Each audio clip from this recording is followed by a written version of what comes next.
वंदे माँ शारदे। हम आपको सिखा रहे हैं अपनी संस्कृत ज्ञान पाठशाला में निबंध को कैसे सुंदर ढंग से लिखा जाए और आप सर्वाधिक अंक पाएं।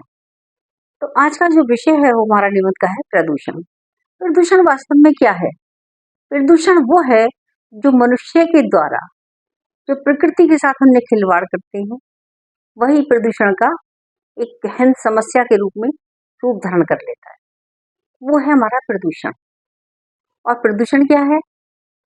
ये वास्तव में मनुष्य के द्वारा फैलाई गई गंदगी है, जिससे चारों ओर दूषित वातावरण हो जाता है और ये कई प्रकार का होता है।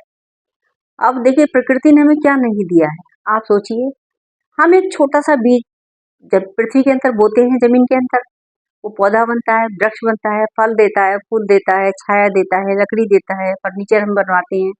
बहुत सारी चीजें हमें प्रकृति से मिलती हैं, लेकिन हम अपने स्वार्थ के लिए हम उसका प्रकृति का क्या ध्यान रखते हैं? क्या देते हैं उसके बदले में उसे? हम देते हैं उसको प्रदूषण। तो ऐसा देते हैं, ऐसा विषैलापन दे देते हैं उसको हम, जिससे कि चारों तरफ का वातावरण है वही दूषित होकर रह जाए। तो वो होता है प्रदूषण। अब प्रदूषण भी कई प्रकार का होता है। देखिए, एक चीज और आपको बता दूं मैं, जो आज का निबंध है उसका नाम प्रदूषण है। तो प्रदूषण कई चीजों से फैलता है, जल से, वायु से, मृदा से, ध्वनि से। तो देखिए, अब इसमें जो हम कोटेशंस आपको दिखाएंगे, बताते जाएंगे। अब जैसे मान लीजिए जल प्रदूषण लिया है हमने, ठीक है? तो जल प्रदूषण जब आप लिखेंगे, ऐसे लिखेंगे, मान लो खाली जल प्रदूषण पे आता है, तो फिर ठीक है, उसमें से आप जो आपकी कोटेशंस हैं वो जल वाली अलग निकाल दीजिए। उसके बाद जल प्रदूषण जब ऐसे लिखे तो जल के साथ उसको बढ़ा दीजिए और थोड़ा प्रदूषण के बारे में बताएंगे आप उसके, कि भाई किस तरीके से प्रदूषित होता है जल, तो वो आपको बताएंगे। इस तरह का वायु प्रदूषण कैसे होता है, उस पर भी आपका अलग से निबंध आ सकता है, अलग टॉपिक दे सकते हैं। और मृदा प्रदूषण भी हो सकता है। और तीसरा है ध्वनि प्रदूषण, यानी जो आवाजों के द्वारा होता है, विभिन्न प्रकार की तो कानफोड़ आवाजें होती हैं। तो ये 4 टॉपिक हैं एक ढंग से। प्रदूषण के जो 4 प्रकार हैं, 4 प्रकार हैं, 4 टॉपिक आपके लिए आ सकते हैं अलग-अलग, तो उनको भी सारी कोटेशंस मैंने एक साथ दी हैं। अच्छा, एक और टॉपिक रह जाता है आपका वृक्षारोपण। तो वृक्षारोपण का निबंध आप लिखेंगे तो उसमें बहुत सारी चीजें आप इसमें से डाल सकते हैं। मृदा वाला भी ले सकते हैं, जल प्रदूषण का भी आप थोड़ा सा पॉइंट डाल सकते हैं उसके अंदर वृक्षारोपण में। तो अब इस ये प्रकृति के बारे में बता करके आप जो है वृक्षारोपण के बारे में बताएंगे, ठीक है? जब वृक्षारोपण का है, वृक्ष को कैसे हानि होती है, किस तरह वृक्षों को नुकसान पहुंचता है, वृक्ष हमें क्या क्या देते हैं और हम उनके साथ क्या करते हैं, तो ये सारी चीजें वृक्षारोपण के हिस्से में दी जाती है। चलिए, अब हम इसको शुरू करेंगे। देखिए, प्रदूषण ऐसा है, जैसे कि हम छोटा सा कोई निबंध लिखते हैं, उसमें बताते हैं लाभ और हानियां, तो इसमें लाभ तो कुछ है ही नहीं। प्रदूषण से लाभ तो कोई सवाल ही नहीं है, कहीं से कहीं तक। प्रदूषण से क्या लाभ हो सकता है? कोई लाभ नहीं हो सकता, केवल हानि ही हो सकती है। तो उसमें हम लेके चले सारी हानियां बताई हमने, किस किस प्रकार से हानियां होती है। तो पहला जो आपका पॉइंट डालेंगे आप प्रस्तावना, यानी कि ये प्रस्तावना। और फिर डालेंगे प्रदूषण के प्रकार। प्रदूषण कितने प्रकार का होता है, ठीक है? कौन कौन सा होता है? सबसे पहले हमने लिया है जल प्रदूषण, वायु प्रदूषण, ध्वनि प्रदूषण, मृदा प्रदूषण, ये है। और प्रदूषण से हानियां, यानी इन चारों से क्या क्या हानियां हमें होती है, वो हम अपने अपने हिसाब से इसमें आगे बताते चलेंगे। देखिए, कोई एक छोटा सा बच्चा भी इसके बारे में बता सकता है कि वायु प्रदूषण से क्या हानि होती है, जल प्रदूषण में क्या हानि होती है, ध्वनि से क्या हानि होती है और मृदा प्रदूषण से क्या हानियां होती है। अब उसके बाद में सब बताने के बाद में हम लेंगे इसको दूर करने के उपाय, बताएंगे आपको किस तरीके से प्रदूषण को हम दूर कर सकते हैं।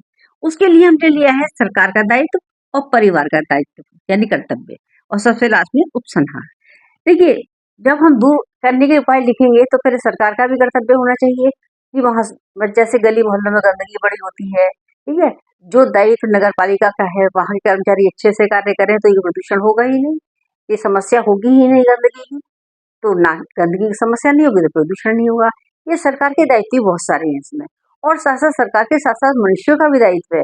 मनुष्य जो समाज में रहते हैं, परिवार के लोग हैं, तो उनका भी दायित्व बनता है कि वो किस तरीके से प्रदूषण को रोक सकें।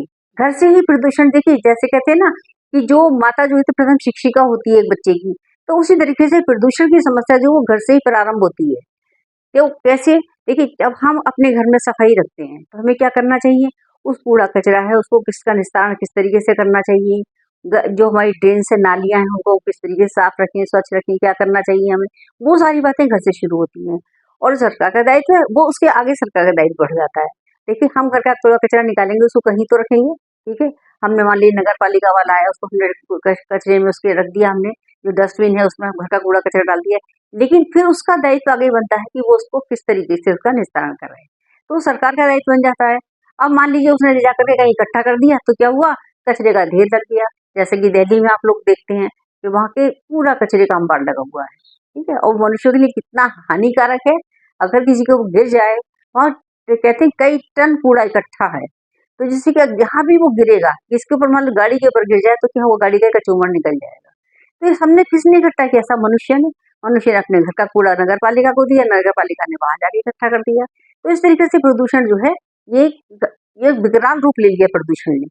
तो ये सब चीजें हम प्रारंभ से ही, अगर हम अपने घर से ही प्रारंभ करें कि घर का जो कूड़ा कचरा है उसको हम किस तरह निस्तारण करें, फिर नगर पालिका का दायित्व बन जाता है, आगे सरकार का दायित्व बन जाता है। तो सब अपने अपने कर्तव्य का निर्वाह करेंगे तो ये प्रदूषण की समस्या स्वतः ही समाप्त हो जाएगी। ठीक है, आगे देखिए।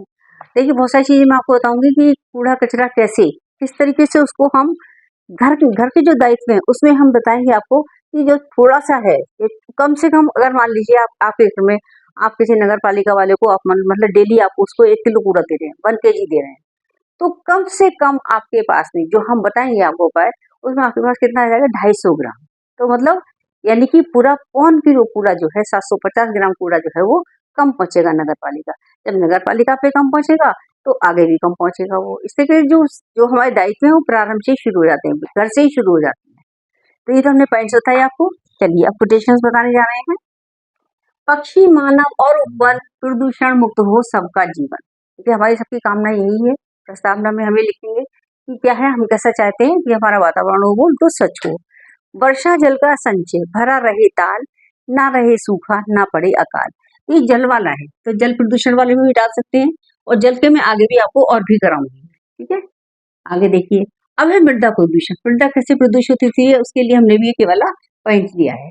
डाल रासायनिक खाद खेत में, फसलें होती जल्दी तैयार, पर क्या जाने ए मानव तू कर देता भूमि बेकार। देखिए रासायनिक खाद से, देखिए जो खादें डाली जाती है उससे जो हमारी उर्वरापन है वो तो समाप्त होते जाते हैं। देखिए चीजें तो बहुत सारी मिल गई, जैसे मान लीजिए हमने सब्जी में लगाया, ठीक है, सब्जी के बाद की बेल है हमारी, लौकी की बेल है, कोई भी चीज एक्स वाई जेड, खाने की है, पीने की है, फूल है, तो हमने कौन सी रासायनिक खाद डाल दी उसमें। रासायनिक खाद डालने के बाद क्या हुआ, भूमि जो है थोड़े दिन बाद वो भूमि बेकार होना शुरू हो जाती है, वो अपनी उर्वरापन खत्म कर देती है, उपजाऊपन उसमें से खत्म हो जाता है। तो देखिए मिट्टी बेकार हो गई, मृदा प्रदूषण हो गया। अब अगर मान लीजिए उसी खाद के बदले पहले होती थी कंपोस्ट खाद, गांव में भी होती थी, गड्ढा खोद देते थे, उसके अंदर कूड़ा कचरा, गोबर, तिनके, घर का मिट्टी कूड़ा सब उसके अंदर डालते जाते थे, पुराने कागज फटे हुए सब, तो क्या था, कंपोस्ट खाद तैयार हो जाती थी। तो और उसके अलावा एक है आपकी ऑर्गेनिक खाद, हम घर में तैयार कर सकते हैं, जो हमारे घर में चीजें वेस्ट होती हैं उनको हम बेस्ट बना सकते हैं और खाद के रूप में प्रयोग कर सकते हैं, ठीक है। तो अब क्या हुआ यहाँ पे, हम मृदा प्रदूषण भी एग्जाम्पल ला सकते हैं। अब हमने तय कि देखिए ये सब जो प्रदूषण ना हो, क्या होना चाहिए, आओ मन की पवित्रता के साथ साथ तन को भी पुनीत बनाएं, जलवायु और मृदा को स्वच्छ बनाकर जीवन को सच्चा संगीत सुनाएं। तो जो प्रकृति ने हमें दिया है उसको उसमें है उसको लौटा भी सकें और अपना जो लाभ है वो भी प्राप्त कर सकें। जीवन है धरती के कण कण में, हर जन का सुख है प्रदूषण के निराकरण में। जब प्रदूषण दूर होगा तो सबका कल्याण होगा, सबके लिए अच्छा ही अच्छा होगा। चलिए आगे की और कोटेशन देखें। आगे कोटेशन देखिए, सब कुछ अब बदहाल है, पर्यावरण विनिष्ट, प्रदूषण अब दे दनादन कष्ट। तो जब हम इसकी हानियां बताएंगे तो उसमें लिख सकते हैं इसको कि प्रदूषण हमें क्या क्या परेशानी दे रहा है, क्या क्या कष्ट हमें किस प्रकार से दे रहा है, तो हम इसको लिख सकते हैं। और जैसा हम ऊपर डिटेल लिखेंगे उसी के अकॉर्डिंग हम ये जो है कोटेशंस डालते जाएंगे, लिखते जाएंगे।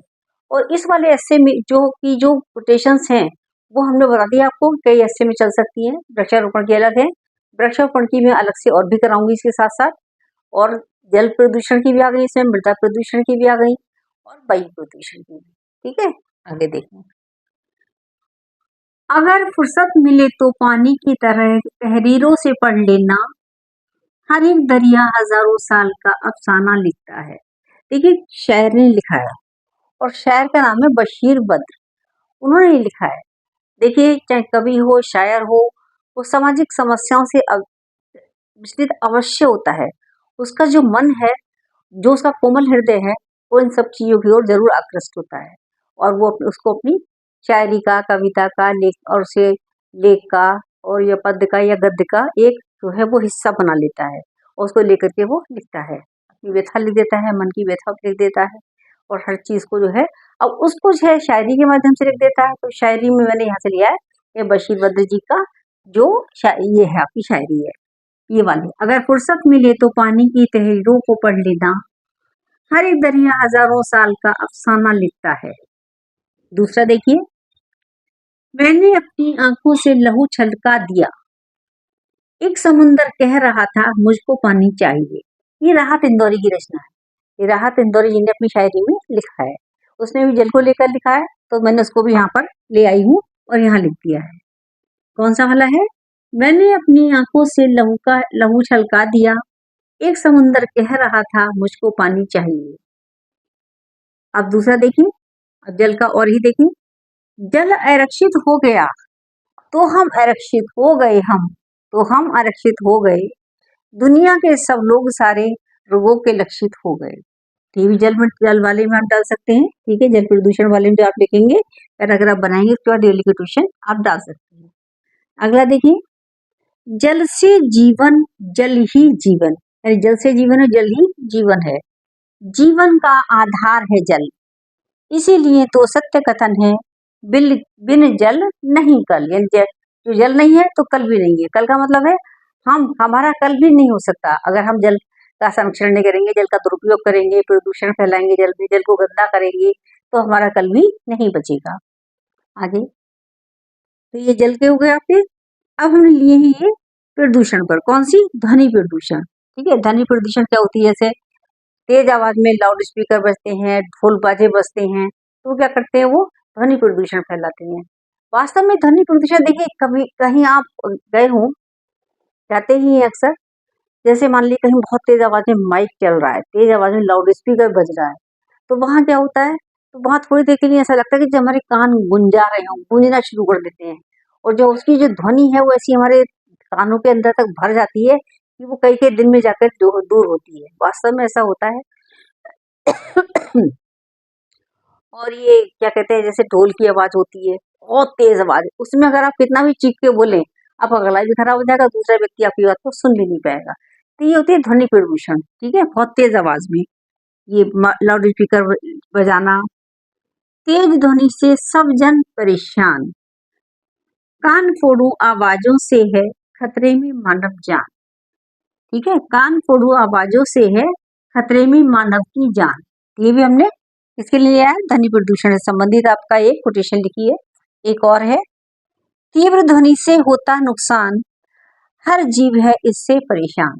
तो ये आपके ध्वनि प्रदूषण में आप डाल सकते हैं। जब आप ध्वनि प्रदूषण के बारे में बताने जा रहे हैं, मृदा प्रदूषण का ऊपर आ गया और जल प्रदूषण का भी वाला आ गया और मृदा प्रदूषण। और देखिए जल वाले में, और देखिए वृक्षारोपण में। वृक्षारोपण क्या है? उपाय में आएगा वृक्षारोपण। ठीक है, काय के प्रदूषण को दूर करने के उपाय में जब हम लिखेंगे तो उसमें वृक्षारोपण के हम एक महत्वपूर्ण जो विषय है वो हम लिखेंगे अवश्य उसमें, क्योंकि जो इसको दूर करने का एक सबसे बड़ा, इसको निराकरण करने का एक बहुत बड़ा उपाय है। चलिए आगे और लिखने जा रहे हैं इसके संबंध में। देखिए आगे, देखिए, प्रदूषण मानवता को निगल जाएगा, जल्दी से ना रोका गया तो हाथ से निकल जाएगा। ये कोटेशन है। इसके बाद दूसरी देखिए, हर जगह हर कहीं लगी है आग, भरा हुआ चाहूं और है धुएं का सैलाब, हर गली हर मोहल्ला है कचरे का अंबार, इंसान ही कर रहा है गंदगी का व्यापार। और इसके बाद अगली कोटेशन देखिए, फरमान से पेड़ पर फल नहीं लगते, तलवार से कहीं कोई मौसम नहीं बदलते, आओ प्रण करें पर्यावरण को स्वच्छ बनाएं, प्राचीन प्रकृति को फिर से धरा पर लाएं। देखिए ये था आपका पूरी कोटेशन प्रदूषण निबंध में, जिसे आप लिखेंगे अच्छे अंक पाएंगे और ऐसे को एक प्रभावपूर्ण रूप स्वरूप प्रदान करेंगे। और इसके अलावा मैंने आपको बताया कि बहुत सारी चीज़ें तो मैंने इसमें ले ली हैं, लेकिन अभी हमने सोच रहे हैं कि आपको वृक्षारोपण से संबंधित और थोड़ी सी हम करा दें। ठीक है, अगली वीडियो का इंतजार करिए, तो उस वीडियो में हम आपको कराएंगे वृक्षारोपण की। ठीक है, वृक्षारोपण से संबंधित आपको कोटेशंस कराएंगे। ठीक है, नमस्कार, धन्यवाद। मेरे चैनल को देखिए, सब्सक्राइब कीजिए, दूसरों को शेयर कीजिए, लाइक कीजिए।